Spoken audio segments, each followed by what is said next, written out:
இன்றைக்கி நம்ம இந்தியன் ஸ்டைலில் எக் பாஸ்தா பண்ண போகிறோங்க. வாங்க அது எப்படி செய்யலான்னு வீடியோக்குள்ளே போய் பார்த்துடலாம். இப்போ ஒரு பவுல் வச்சுருக்கேங்க, தண்ணி ஊற்றிருக்கேன். தண்ணி ஊற்றிட்டு 1 டேபிள் ஸ்பூன் அளவுக்கு எண்ணெய் ஊற்றிக்கோங்க. அப்போ பாஸ்தா போடும்போது ஒன்றோட ஒன்று ஒட்டாதுங்க. நான் 200 கிராம் பாஸ்தா எடுத்துருக்கேங்க. இப்போ அதை நல்லா மிக்ஸ் பண்ணிடலாம். இந்த பாருங்கள், இந்த மாதிரி கட் பண்ணும்போது கட் ஆகணுங்க.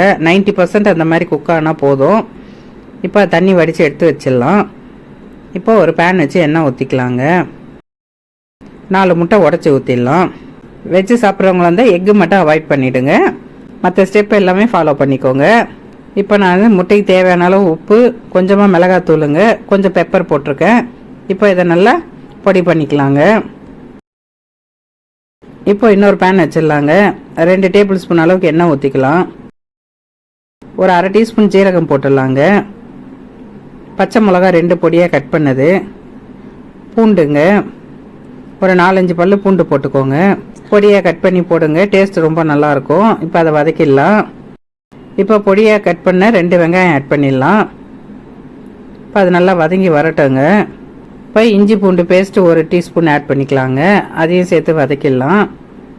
இப்போ நல்லா வதங்கி வரட்டுங்க. பச்சை வாசனை போன பிறகு நம்ம கேப்சிகம் 1 பொடியாக கட் பண்ணது போட்டிருக்கேன். அது ரொம்ப நேரம் வதக்க வேணாம், ஜஸ்ட்டு ஒரு திருப்பி விட்டுடலாங்க. இப்போ தனியாத்தூள் 2 டீஸ்பூன் ஆட் பண்ணிக்கலாம். கரம் மசாலா 1/4 டீஸ்பூன், மஞ்சத்தூள் தேவையான அளவுங்க. இப்போ சீரகத்தூள் 1/4 டீஸ்பூன் ஆட் பண்ணிக்கலாங்க. மிளகாத்தூள் 1 டீஸ்பூன்.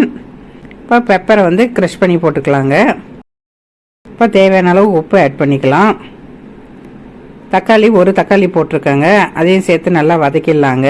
இப்போ இதெல்லாம் சேர்ந்து வெந்து வரத்துக்காக அந்த பச்சை வாசனை போகிறதுக்கு ஒரு 1/4 டம்ளர் அளவுக்கு தண்ணி ஊற்றிக்கலாம். நல்லா குக்காய் வரட்டுங்க. பாருங்கள், நல்லா வெந்து வந்துடுச்சு. இப்போ நாம் பொடி பண்ணி வச்சுருக்க முட்டையை போட்டுடலாங்க. அதையும் சேர்த்து மிக்ஸ் பண்ணிடலாம். இப்போ நம்ம வேக வச்சுருக்க பாஸ்தாவை ஆட் பண்ணிடலாம்.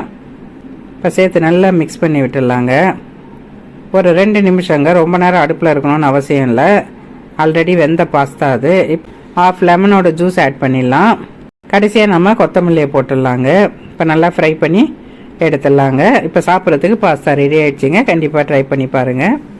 உங்களுக்கு இந்த வீடியோ பிடிச்சிருந்தா லைக் பண்ணுங்க, ஷேர் பண்ணுங்க, கமெண்ட் பண்ணுங்க. மறக்காம ஷீஸ் குக்கிங் ஹவுஸ் சேனலை சப்ஸ்கிரைப் பண்ணிடுங்க. அப்படியே பக்கத்துல இருக்க பெல் ஐக்கானையும் ப்ரெஸ் பண்ணிடுங்க. தேங்க்யூ.